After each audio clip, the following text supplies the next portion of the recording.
Nagpapadayon ang pag-organisar ng pagpahamtang hin iba-ibang skills training hapag negosyohan ang Department of Trade and Industry ngadtohan lokal nga mga komunidad, partikular na mga grupo o mga asosasyon.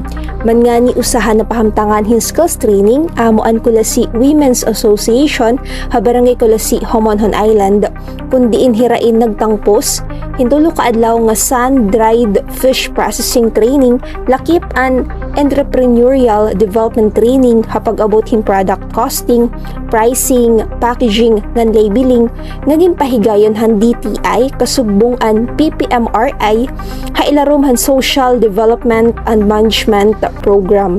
Panuyo na sabi nga skills training nga pahiluagon pa ang kapasidad han mga kababayin-an hapag proseso hin isda nga posible mahimo nga pakabuhian.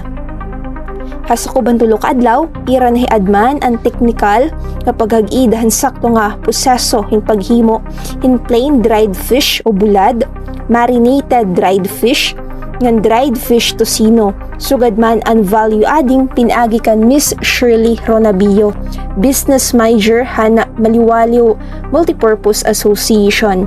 Samtang ang product costing, pricing, packaging, labeling, ngan digital marketing gimpasilitaran ni Miss Ansel Padriquez han DTI Negosyo Center Giwan.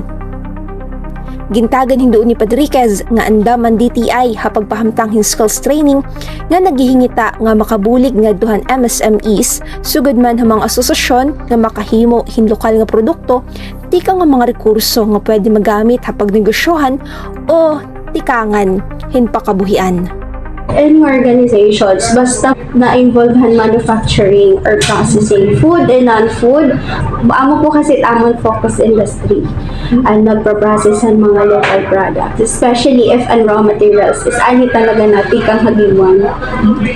Asya ang atong mga priority na pagkaroon ng skills training. Tikang dinihagiwan Eastern Samar ni Maureen Salamida, Eastern Samar News Service.